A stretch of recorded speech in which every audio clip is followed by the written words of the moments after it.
we are going to learn more about Hitler. So last video में Hitler's rise to power मैंने start किया था, उसमें Hitler धीरे धीरे कैसे पावरफुल हुआ, मतलब कि एक तानाशाह वो कैसे बन गया। मीन्स कि अभी तक तो जो जर्मनी थी वहाँ पे सोसाइटीज़ को प्रेफरेंस दिया जाता था, लोगों को प्रेफरेंसेस दी जाती थी। कह लो कि पूरा जो डेमोक्रेटिक सोसाइटी वो बन रखी थी, ठीक है, लोकतांत्रिक चल रहा था वहाँ पे कि लोगों की बात सुनी जा रही थी, वहाँ पे पार्लियामेंट था, हर एक चीज़ था। तो आखिर कैसा क्या सिचुएशन आ गई कि डिक्टेटरशिप उसको मिल गया, ठीक है, वो रूल करने लगा, उसके हिसाब से सारी चीज़ें होने लगी। तो अभी तक लास्ट जो टॉपिक था हमारा वो था development at the time of Hitler, क्या क्या डेवलप हुआ था। आज द डिस्ट्रक्शन ऑफ डेमोक्रेसी की बात करेंगे कि धीरे धीरे डेमोक्रेसी कैसे ख़त्म होती गई, ठीक है। ऑन 30 जनवरी 1933 में क्या हुआ कि जो प्रेसिडेंट थे वहाँ के हिंडनबर्ग, वो चांसलरशिप ऑफर किया उन्होंने हिटलर को चांसलर बना दिया। अब चांसलर समझ जाओ कि क्या होता है, जैसे प्रेजेंट टाइम में मान लो कि कभी भी कि जो भी चीज़ें होती हैं वो नाम पे होता है प्रेसिडेंट के, लेकिन वो बदलता कौन है, उसको करता कौन है, वो प्राइम मिनिस्टर के हाथ में होता है, ठीक है। आप कहीं भी देखोगे ज़्यादा एक्टिवली जो पार्टिसिपेट करते हैं वो प्राइम मिनिस्टर होता है। वो सारी चीज़ें वो बनाते हैं, वो रूल्स, वो आइडियाज़, ये कह रहे हो सब चीज़ें वो लेके आएंगे, उसको लागू करने का काम, उसको असाइन करने का काम जो होता है वो प्रेसिडेंट का होता है, ठीक है। तो वैसे ही सेम यहाँ पे समझो कि जो प्रेसिडेंट था हिंडनबर्ग जो थे वो चांसलरशिप ऑफर कर दी हिटलर को, ठीक है, चांसलर बना दिया। अब धीरे धीरे समझो कि सारी पावर उसके पास, सारी पावर किनके पास, हिटलर के पास। The highest position in the cabinet of minister, वही है कि मिनिस्ट्री का जो हाईएस्ट पोजीशन, सबसे ऊपरी पोजीशन जो होता है, सबसे उच्च कोटि का जो होता है, सब कह लो तो वो मिनिस्टर बना दिया गया, किसको चांसलरशिप दे दिया गया, हिटलर को। The Nazis had managed to rally the conservatives to their cause. Having acquired power, Hitler set out the dismantle to the structure of democratic rule. देखो क्या हुआ कि धीरे धीरे जब पावर उसके हाथ में आ गई तो हिटलर के दिमाग में सिर्फ बदला चल रहा था कि कैसे हम अपने एनिमी को, मतलब जो जिन्होंने फ्रांस ने जितनी चीज़ें की हैं हमारे साथ, कैसे हम उस चीज़ का बदला लें, ठीक है। तो ये जो बदले वाली भावना थी उसके अंदर वो बहुत ही ज़्यादा थी। और जो नाजी पार्टी उन्होंने क्रिएट करी थी वो लोग भी अब कहीं ना कहीं बिल्कुल इस चीज़ में लग गए थे कि हमें कुछ भी करके क्या करना है, जो हमारे साथ हुआ है, जो हमारे साथ किया गया है, उसकी भरपाई तो फ्रांस को करनी पड़ेगी, ठीक है। तो हुआ क्या कि उन्होंने किया अपने ही पार्लियामेंट को कह लो कि एक मिस्टीरियस फायर लगी, आग लगी, एक रहस्यमय, मतलब कि समझ नहीं आया कौन लगाया, लेकिन अचानक से आग लगी कहाँ पे, पार्लियामेंट में। और वो आग लगवाई किसने थी, वो आग हिटलर ने लगवाई थी। अब सोचो जब सारी पावर उसी की है, अपने ही लोग, अपनी ही पार्लियामेंट, तो उसमें आग क्यों लगवाई। एक होता है ना कि कह लो कि एक ट्रिक कि कभी कभी हम अपनी चीज़ ही छुपा के अपनी चीज़ को ही चोरी लोग करवाते हैं और उसके बाद से ब्लेम लगाने के लिए किसी और पे लगाते हैं कि मेरा सामान चोरी हो गया। और अगर सस्पेक्ट की बात करो तो होता है कि हाँ मे भी इसने लिया हो, ऐसी चीज़ें। तो सेम ऐसे हिटलर ने कुछ अपनाया था कि अपने ही पार्लियामेंट में आग लगवाने के बाद से उसने क्या करा था कि जो अपोजिट पार्टी थी उसकी, उस पर ब्लेम लगा दिया कि उन्होंने ये सारे काम किए हैं, क्योंकि मुझे चांसलरशिप मिल गया है तो उसकी वजह से ऐसी ऐसी चीज़ें हो रही हैं। तो पार्लियामेंट के और भी सारे जो लोग थे उसके कुछ धीरे धीरे ऐसी बहुत सारी चीज़ें उसने कराई कि लोग जो अपोजिट पार्टी वाले के लोग थे, या फिर कह लो कि जो उन लोगों को सपोर्ट करते थे, जो हिटलर की ग्रुप को नहीं सपोर्ट करता था, ठीक है, तो वो कहीं ना कहीं उसको बिल्कुल अलग नज़रिए से देखा जाने लगा। कहीं पे भी उन लोग को मार देना, कुछ कर देना, उन लोगों के साथ बहुत ज़्यादती होने लगी, ठीक। तो ये चीज़ ब्लेम करने के लिए कह लो कि उसका क्या था कि अगर पहले भी मैंने वीडियो में बताया है कि अगर रूल करना है तो जितने लोग हो वो हमारी पार्टी के ही होने चाहिए, बाकी अगर जो हमारी एंटी पार्टी की अगर कोई लोग हैं उसको ख़त्म कर दो सीधे। ये हिटलर का मानना था और कहीं ना कहीं वो ये सारी चीज़ें अपनाते भी थे। तो सस्पेंशन ऑफ सिविक राइट को धीरे धीरे उन्होंने ख़त्म कर दिया, मतलब कि नॉर्मल सिविल राइट्स जो भी थे कि एक मैंने बताया था कि सेक्शन 48 जो है उसमें प्रेसिडेंट क्या करता है, प्रेसिडेंट के पास ये राइट होता है कि कुछ ऐसे सिविल राइट्स होते हैं उसको टेम्परेरी जो क्या होते हैं उसको हटा दिया जाता है डिक्री पे, मतलब कि लॉ एक कह लो कि लॉ नया नियम निकाला जाता है, रूल ऑफ लॉ होता है उसको फॉलो कर दिया जाता है, और कुछ ऐसी बेसिक राइट्स होती हैं उसको वो थोड़ी देर के लिए सस्पेंड कर सकते हैं। तो ऐसी ही रणनीति अपना के हिटलर ने क्या करा कि प्रेसिडेंट को भी बिल्कुल अपने फेवर में कर लिया, और उसके बाद से उसने एक रूल क्या करा कि उसने सीधे के सीधे क्या कराया, वो पूरा का पूरा पार्लियामेंट ही हटा दिया।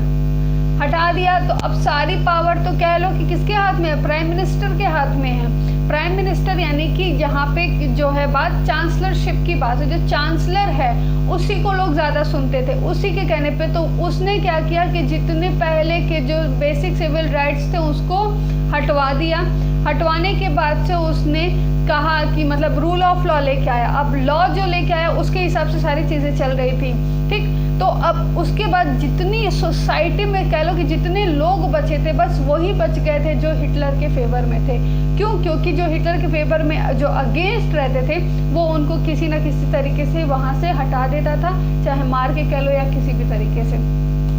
तो a mysterious fire that broke out in the Germany Parliament building in February facilitated his move in removing the democratic structure in Germany.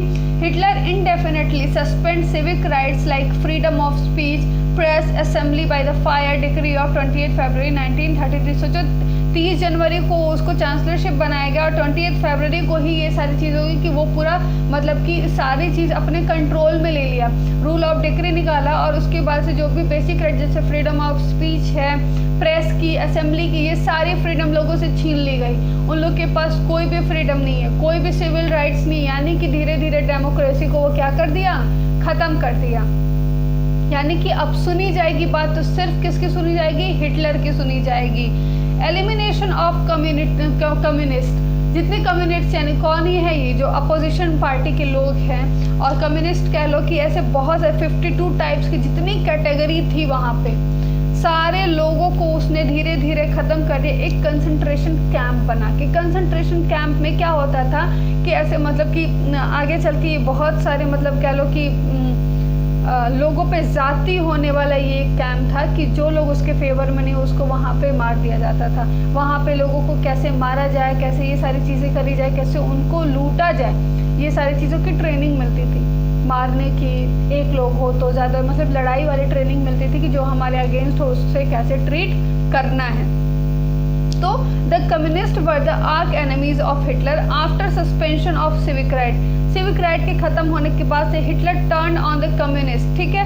Most of them were sent to the newly established concentration camps. The repression of the communities were severe, however they were only one among the 52 types of victims prosecuted by the Nazis across the country।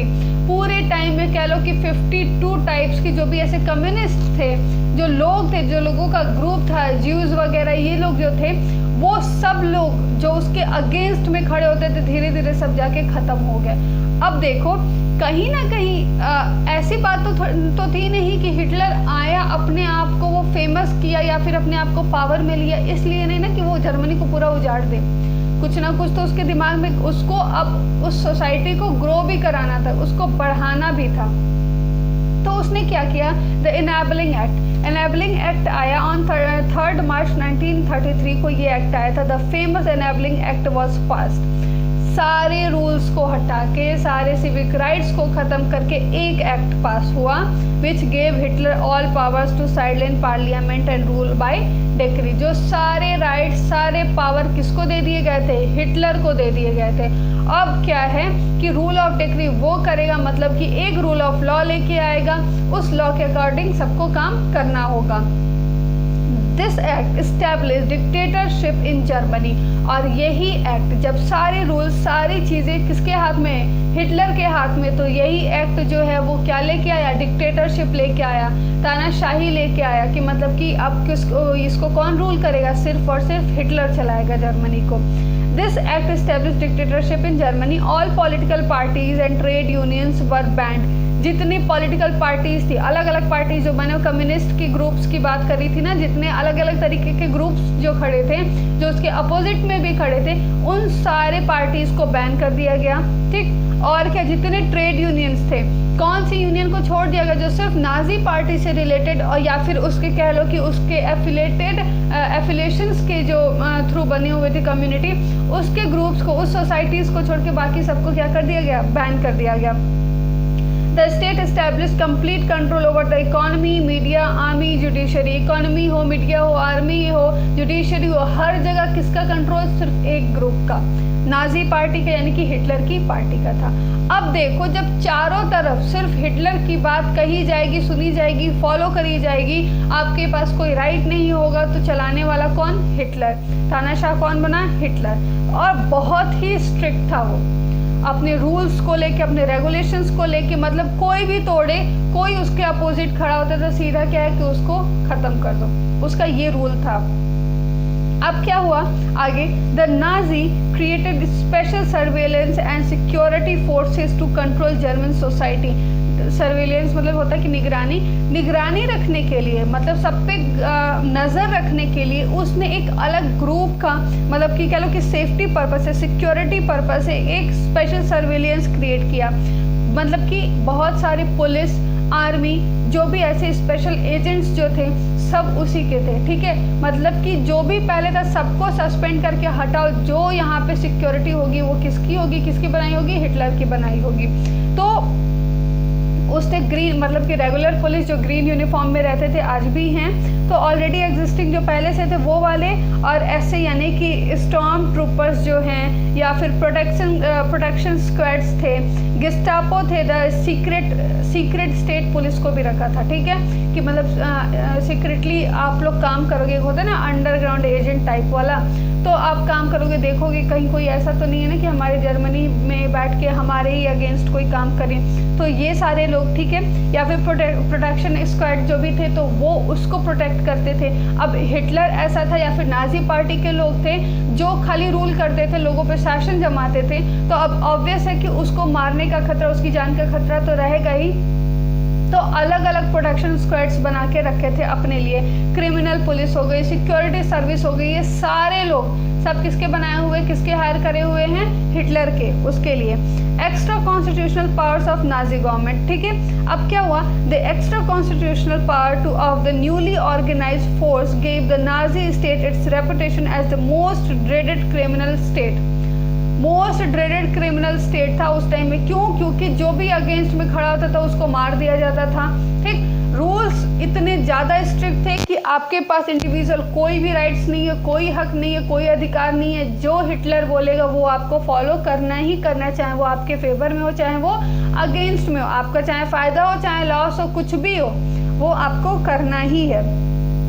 People were detained in Gestapo torture chambers, मतलब लोगों को chambers में लाके torture किया जाता था। Rounded up and sent by the concentration camp, और उसके वजह से कंसंट्रेशन कैंप भेज दिया जाता था। वहाँ पे लोगों को बहुत ज़्यादा परेशान किया जाता था, मारना पीटना, ये सारी चीज़ें होती थी। ठीक है, अरेस्ट बिना, मतलब कि कोई भी लीगल प्रोसीजर नहीं होता था, बिना किसी लीगल प्रोसीजर के जो भी अगेंस्ट में खड़ा है उसे उठा के सीधे अरेस्ट कर लो। ठीक है, कोई लीगल प्रोसीजर नहीं, कुछ भी नहीं, कोई सुनवाई नहीं, कोई सुनने वाला नहीं था लोगों का। अब लोगों के अंदर ये सारी चीज़ें तो भरेंगी ना कि आखिर में ये हम ऐसा कब तक चलेगा।